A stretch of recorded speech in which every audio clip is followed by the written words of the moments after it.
ఈరోజు ఈరోజు మన రెసిపీ వచ్చేసి అవిసె గింజలతో కారపొడి. నిన్నటి వీడియోలో అవిసె గింజలతో జెల్ చూపించాం కదా! ఈ అవిసె గింజలతో ఈరోజు కారపొడి తీసుకుందాం.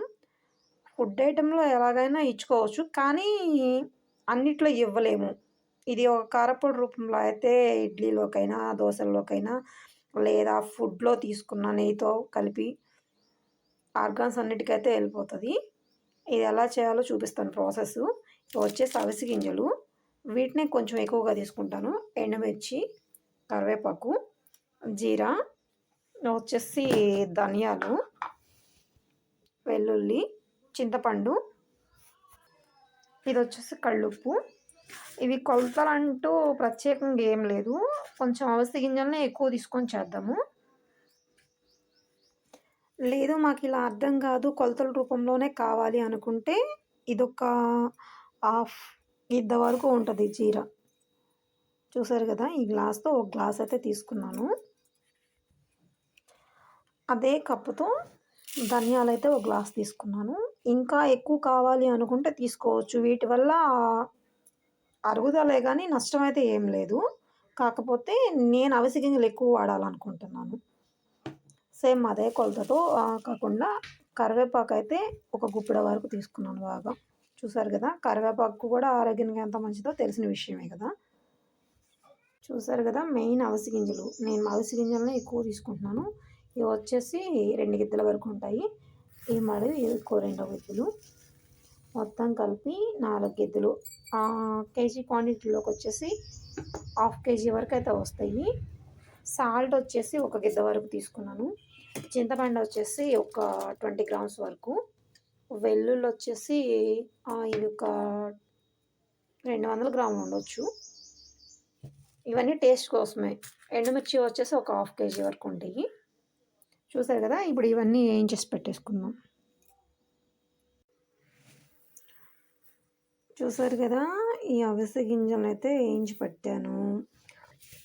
జీరా, ధనియాలు, కరివేపాకు మొత్తం వేయించి పెట్టుకుని ఇవన్నీ పౌడర్ చేసేసుకుందాం మిక్సీలో. చూసారు కదా! ఇలా అయితే వెల్లుల్లి ఇవన్నీ వేసాను. వీటిని ఇప్పుడు మిక్సీ పట్టేసుకుందాం. చూసారు కదా! కారం ఇలా వచ్చింది.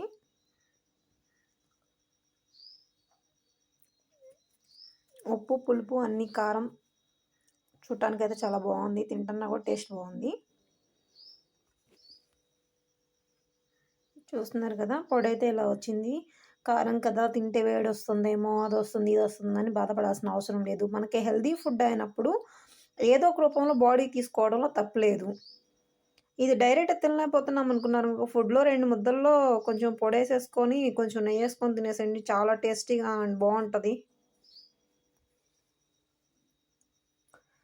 చూసారు కదా! మీకు చూపించిన క్వాంటిటీతో అయితే నాకు ఇంత కారపొడి అయితే వచ్చింది ఈ బౌల్‌కి. వాసన అయితే బాగా వస్తుంది. అబ్బా! సూపర్ ఉంది. నిన్న చూపించిన జెల్లు ఓన్లీ పై లేయర్ వరకే పనిచేస్తుంది. ఇది మాత్రం ఇంటర్నల్‌గా వెళ్ళిపోద్ది. కంపల్సరీ వాడాలండి. తప్పకుండా వాడండి. మంచి హెల్తీ ఫుడ్ అండ్ బ్లడ్ సర్క్యులేషన్‌కి బాగా యూజ్ అవుతుంది. బ్లడ్ సర్క్యులేషన్ ఉంటేనే కదా మన బాడీలో పార్ట్స్ అన్నీ బాగా పనిచేసేది. సో, ఇదైతే బాగా ఉపయోగపడుతుంది. చూడండి, వేడి వేడి రైస్‌లోకి ఇలా కారపొడి వేసేసుకొని కాస్త నెయ్యి వేసేసి అంటే చాలా బాగుంటుంది.